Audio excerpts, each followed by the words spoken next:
بسم الله الرحمن الرحيم قل أعوذ برب الناس ملك الناس إله الناس من شر الوسواس الخناس الذي يوسوس في صدور الناس من الجنة والناس. Bismillahirrahmanirrahim. Hai, Assalamualaikum. Welcome back to Cungkih Channel. Terima kasih akak ucapkan kepada semua kerana sentiasa memberi support untuk channel ni. Salam Ramadan dari akak untuk semua yang beragama Islam. Hari ini akak akan sampaikan satu kisah yang ditulis oleh A.R. Kasih. Kisah bertajuk Lembaga Berwajah Beruk. Tapi sebelum tu akak doakan agar kita semua dipermudahkan segala urusan, dilimpah ruahkan rezeki dan diberikan kesihatan yang baik insya-Allah. Amin ya rabbal alamin. Jom bersama dengan akak.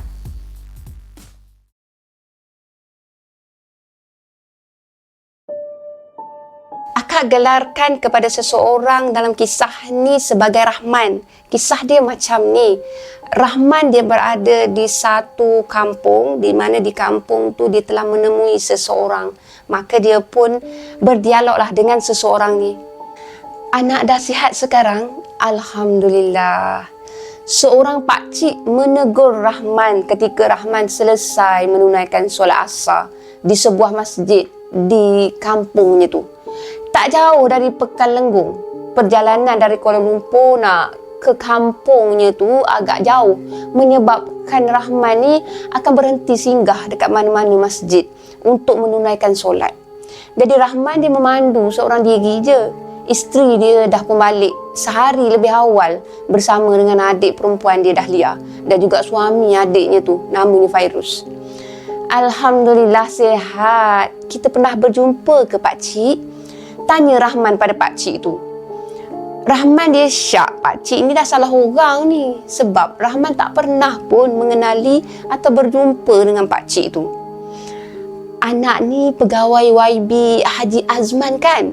Tanya pakcik tu pada Rahman. Barulah Rahman ni perasan bahawa pakcik tu dah memang betul tersilap lah. Dia menyangkakan bahawa Rahman ni adik dia, Hairi. Memanglah kalau dekat kampung ada orang akan tersalah sangka mengenai mereka ni.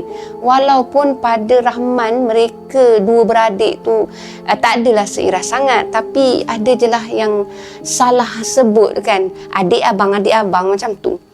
Hairi ni dia lebih nampak matang dan dia berkulit sedikit gelap daripada Rahman. Itulah beza dia sikit je. Jadi Rahman diterangkanlah kepada pakcik tu tentang Hairi. Pakcik tu tersenyum, lepas tu dia perkenalkan diri dia.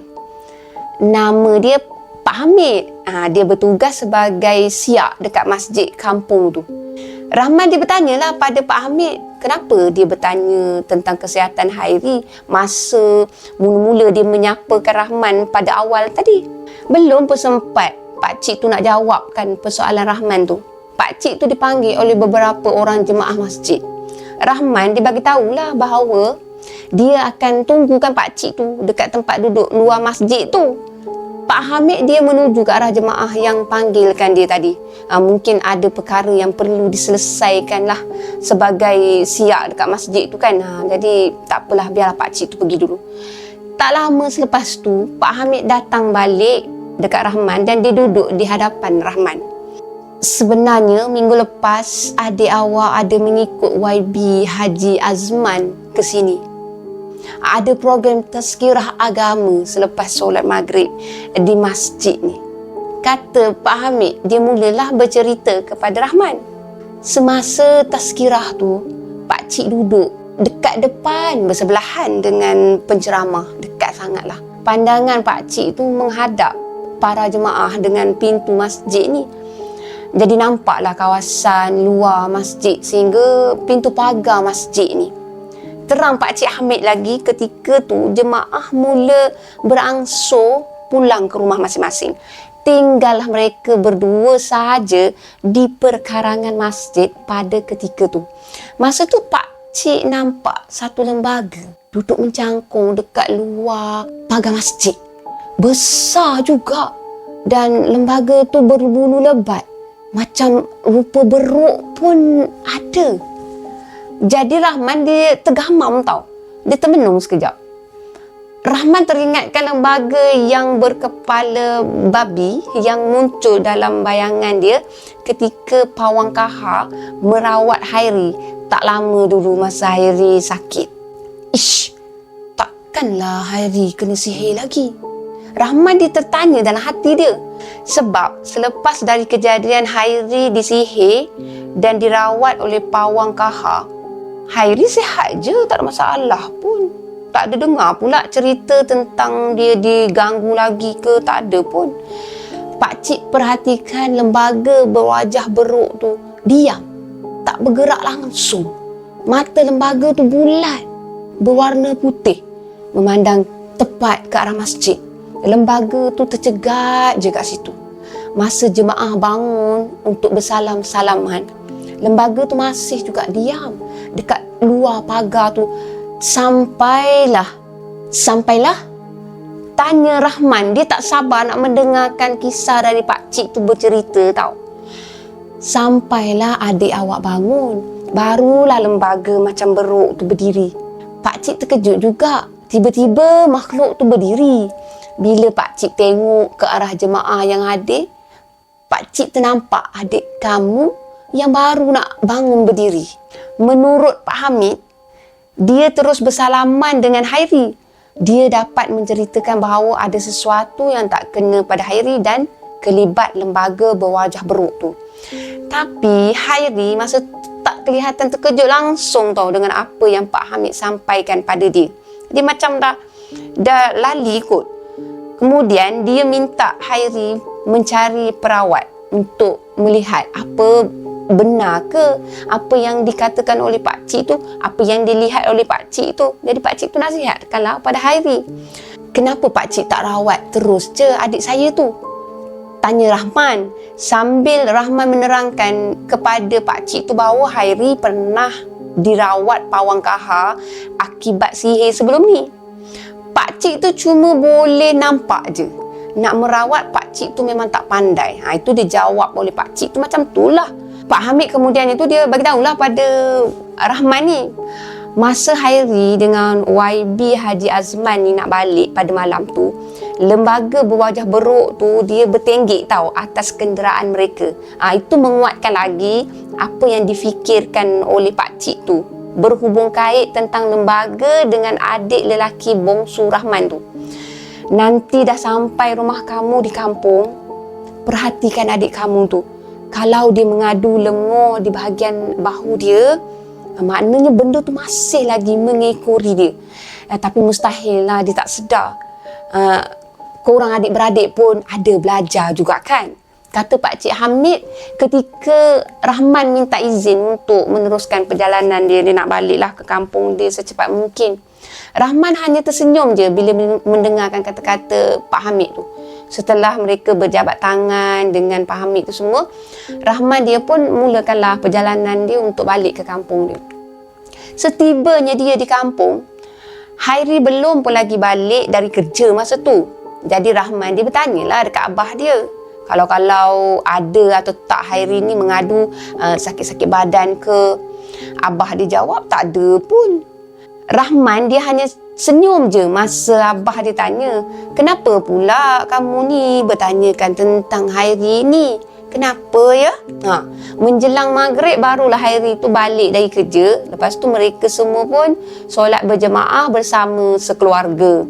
Selesai solat, Rahman, Hairi dengan adik ipar dia Fairuz pergi melepak dekat ruang tamu luar rumah. Sementara ahli keluarga yang perempuan dia pergi menyiapkan untuk makan malam mereka. Abah pula dia dah pergi dah ke masjid sebab ada kuliah harian selepas maghrib. Jadi Rahman dia teruslah ceritakan kepada apa yang Pak Hamid bagi tahu pada dia. Seperti apa yang dia beritahu Pak Hamid, Hairi tak menunjukkan reaksi terkejut langsung tau bila mendengar ada lembaga berwajah beruk mengekori dia. Dia sekadar tersenyum je. Manakala Fairuz dia jadi tercengang lah Bila mendengarkan cerita itu, Fairuz pula jadi terkejut tau. Adik dah pergi cek. Tanya Rahman sambil dia mencucurkan sebatang rokok. Belum, sibuk sikit akhir-akhir ni bang. Tapi benda tu memang ada. Ada tu. Jawab Hairi sambil jari telunjuk dia lah menghalakan kepada arah pagar menunjukkan sesuatu tau. Alangkah terkejutnya Rahman dengan Fairuz. Mereka melihat ada satu makhluk berupa lembaga sedang berdiri tegak dekat depan pagar rumah. Tapi wajah lembaga tu sama-sama, tak dapat nak dilihat sangat sebab masa tu kan gelap sangat malam tu. Lain betul makhluk kali ni. Tak ada menyorok langsung. Sehinggalah Fairuz dapat nak melihatkan makhluk tu. Dia tak boleh masuk rumah. Dulu kan pernah pagar rumah ni. Lagipun abah kan orang alim. Rumah ni panas untuk dia. Tapi bila adik pergi kerja atau keluar, memang rasa berat dekat bahu ni lah. Adik dah cuba buat sendiri. Cuba segala. Baca apa yang patut tapi macam biasalah. Dia hilang. Kejap je. Lepas tu datang balik. Terang Hairi dengan tenang je. Fairuz masa tu Rahman tengok dah tak senang duduk dah tau. Dia pula yang susah hati. Abang Am, adik saya masuk dululah, kata Fairuz sambil tersengih. Dia cuma nak menyatakan sesuatu tapi macam tak apalah macam tu. Tenang bang, baca surah Al-Fatihah banyak-banyak. Dia ni bukan sihir ni. Cuma yelah, mai dengan pakej muka yang macam tu. Entah mai mana pun tak tahu. Kata Hairi sambil dia menepuk belakang Fairuz sambil dia tenangkan si Fairuz tu. Fairuz dia terpaksa aku. Jadi Rahman, masa tu dia tengok mulut si Fairuz ni tukumat kamik membacakan sesuatu. Mungkin surah Al-Fatihah seperti yang Hairi bagi tahu tadi. Jadi Rahman dia ambil keputusan dia nak hubungi pada Pak Tam, bapa saudara mereka yang juga turut tinggal dekat kampung tu. Disuruhlah Pak Tam ni datang, suruh halaukan lembaga tu. Pak Tam ni dia ada kelebihan sikit. Kalau bab-bab mistik ni dia bolehlah membantu. Pantang dengar kalau ada orang yang boleh merawat perkara mistik dan gaib, pasti dia akan cari dan dia akan berguru dengan orang tersebut. Dan dah tentulah ada petua-petua yang diajarkannya kepada mereka semua ni. Sebab itulah mereka tu nak panggilkan Pak Tam mereka. Jadi Rahman dengan Hairi mereka pun tak adalah berani sangat kalau ada benda-benda yang mengganggu dengan rupa yang ngeri, yang menakutkan. Mereka sedikit sebanyak merasa jugalah seram dia. Seperti makhluk yang mengekori Hairi tu, jujurlah tak adalah sampai tahap yang menyeramkan sangat-sangat setakat muka macam tu kan. Jadi Pak Tam dia sampai dengan menaiki motosikal Honda C70. Motor tu kesayangan Pak Tam lah. Tak lama selepas tu Pak Tam dia pecutkan juga dengan motor tu, laju benar. Selepas dia matikan enjin, Pak Tam dia bagikanlah salam, Assalamualaikum. Lepas tu dia duduklah bersama dengan mereka tu. Ni mai mana beruk besar kat pagar hang tu? Tanya Pak Tam kepada mereka ni. Lepas tu Rahman diterangkanlah pada Pak Tam tentang lembaga berwajah beruk yang mengikutkan si Hairi tu, dan juga tentang Pak Hamid, siak kampung di Lenggong yang Rahman jumpa pada siang hari tu. Adik perempuan Rahman ni nama dia Dahlia tadi kan, dia keluar, dia hidangkan mereka tu dengan kopi panas. Jadi Rahman dia berpesan supaya yang perempuan ni duduk dalam rumah, tak payah keluar. Dahlia dia macam dapat fahamlah apa yang berlaku dan dia hanya anggukkan kepala. Lepas tu dia masuk ke dalam rumah. Sempatlah dia bergurau kepada suami dia Fairuz. Kalau takut, masuk dalam bang. Gurau Dahlia terus dia pergi masuk dalam rumah. Sempat lagi tu. Tak apa, Pak Tam kan ada. Jawab Fairuz lebih tenang. Dia mendapat sedikit keberanian dengan kehadiran Pak Tam. Pak Tam dia tak tunggu lama dah time tu. Setelah selesai dia minum kopi, lepas tu dia terus bangun, dia pergi menuju ke arah lembaga tu. Dia pun panggil kalau Hairi untuk mendekati dia. Hairi bangun, lepas tu berjalan menuju ke arah pintu pagar. Rahman dengan Fairuz dia hanya perhatikan dan dia tak pergi dekat tau. Dia perhatikan dari tempat duduk mereka tu je. Benda apa tu Abang Am? Tanya Fairuz. Entahlah. Adalah jenis makhluk halus yang kita tak tahu nama dia. Jawab Rahman ringkas je. Dan sejujurnya Rahman bukanlah tahu semua nama-nama hantu ni. Tapi yang ni pastinya jenis jin atau syaitan yang dibela manusia melalui amalan ilmu-ilmu hitam. Itu dia dapat rasakan lah. Jadi mereka terus mematikan Pak Tam, yang ketika tu dia mintakan Hairi duduk bersila di samping dia. Lembaga berwajah beruk tu turut sama tau, ikut bersila semasa Hairi tu bersila. Bibir Pak Tam ni tukumat kamit bacakan sesuatu. Dari pemerhatian Rahman lah, dapatlah Rahman ni meneka pada ketika tu Pak Tam sedang membaca surah An-Nas berulang-ulang kali. Selepas tu Pak Tam berdiri di hadapan lembaga tu. Dia letakkan tangan dia di atas kepala lembaga tu, dan lembaga tu menjerit kuat sangat. Teruslah Rahman ni diajakkan Fairuz pergi mendekati pada mereka. Tolong ambilkan daun sirih dekat tepi tu, 3-4 helai, kata Pak Tam. Tangan dia pun masih lagi berada dekat kepala lembaga yang sedang meronta-ronta tu tau. Lembaga berwajah beruk tu, dia cuba nak melawan Pak Tam. Cuba juga lawan. Tapi tak dapat nak menyentuh pun tubuh Pak Tam. Seolahnya ada perisai yang menghalang dia untuk sentuhkan tubuh Pak Tam. Dengan satu tumbukan disertai dengan teriakan takbir yang kuat dari Pak Tam, membuatkan lembaga tu jatuh terguling-guling. Rahman dia menyerahkan daun sirih tu pada Pak Tam. Lepas tu diramas-ramasnya daun sirih tu sebelum diletakkannya pada bahu Hairi. Dia kemudiannya dia buatlah satu garisan pada tanah di hadapan mereka tu dengan kaki dia. Balik kepada tuan kamu, kata Pak Tam pada lembaga berwajah beruk tu. Pi habaq kat tuan hang. Kalau nak lepaskan hang, bukan pada keluarga atau keturunan aku. Sambung Pak Tam lagi. Lembaga tu dia menundukkan kepala dia seperti berterima kasih. Lepas tu dia terus berlari menuju ke kawasan hutan dekat belakang rumah. Pak Tam bertanyalah kepada Hairi keadaan bahu dia time tu. Dah tak lenguh lagi dah Pak Tam, bagi tahu Hairi sambil dia gerakkan kedua-dua tangan dia. Lepas tu daun sirih yang Pak Tam letakkan dekat bahu dia tu pun jatuh ke lantai. Dan masa tu dikutip oleh Fairuz. Buang je lah daun tu. Tapi kalau nak tengok rupa apa kat dalam daun tu, pergilah tengok dekat bawah lampu, kata Pak Tam. Fairuz dia teruslah bawa masuk daun sirih tu ke dalam rumah. Menurut Pak Tam, makhluk tu ada tuan yang membela dia. Tapi pemiliknya dah tak nak dah dia. Jadi diarahkan makhluk tu ikut je Hairi selagi mana Hairi masih bernafas. Mereka tak bertanya siapalah pemilik kepada lembaga berwajah beruk tu, sebab mereka yakin Pak Tam juga tak akan bagi tahu pada mereka. Itu memang selalu sangat kita dengar. Kalau kita tanya, tak payahlah tahu, elok ni tak payah tahu tau. Jadi masa tu abah mereka ni pulang dari masjid dan mereka semua ni makan malam bersama. Mereka tak ceritakan pun kepada abah dia, abah si Rahman dengan Hairi ni, tentang apa yang berlaku sewaktu abah dia pergi ke masjid tadi. Sebelum Pak Tam tu balik, dimintanya daun sirih tadi daripada Fairuz, yang Fairuz kutip tu. Dia nak buangkan daun sirih tu dalam perjalanan balik nanti ke rumah dia.